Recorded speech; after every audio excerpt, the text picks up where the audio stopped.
স্থানীয় সময় মঙ্গলবার স্লোগানে স্লোগানে মুখরিত হয়ে ওঠে ইরানের রাজধানী তেহরানের ইংলাব স্কোয়ার। এ সময় দেশটির সশস্ত্র বাহিনীর প্রতি সমর্থন জানান বাসিন্দারা। বলেন, যুক্তরাষ্ট্রের প্রেসিডেন্ট ডোনাল্ড ট্রাম্পের চাপের মুখে ইরান ও ইসরায়েলের মধ্যে একটি নড়বড়ে যুদ্ধবিরতি কার্যকর হয়েছে। এতে মধ্যপ্রাচ্যের দুই চিরশত্রু দেশের মধ্যে ইতিহাসের সবচেয়ে বড় সামরিক সংঘাতের ইতি ঘটবে বলে আশা করা হচ্ছে।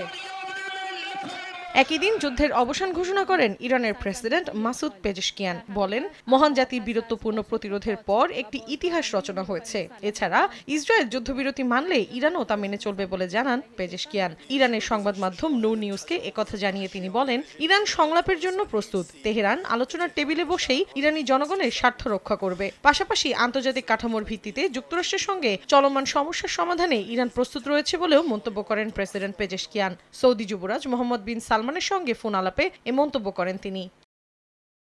এদিকে ইরানের সরকার উৎখাতে আগ্রহ নেই বলে জানিয়েছেন ট্রাম্প, কারণ তা অস্থিরতা ডেকে আনবে বলে মনে করেন তিনি।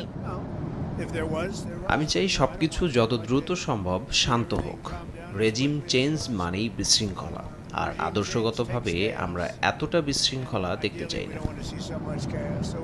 এখানেই শেষ নয়, ইরান আর কখনো ইউরেনিয়াম সমৃদ্ধ করবে না এবং পারমাণবিক অস্ত্র পাবে না বলেও স্পষ্ট বার্তা দেন মার্কিন প্রেসিডেন্ট।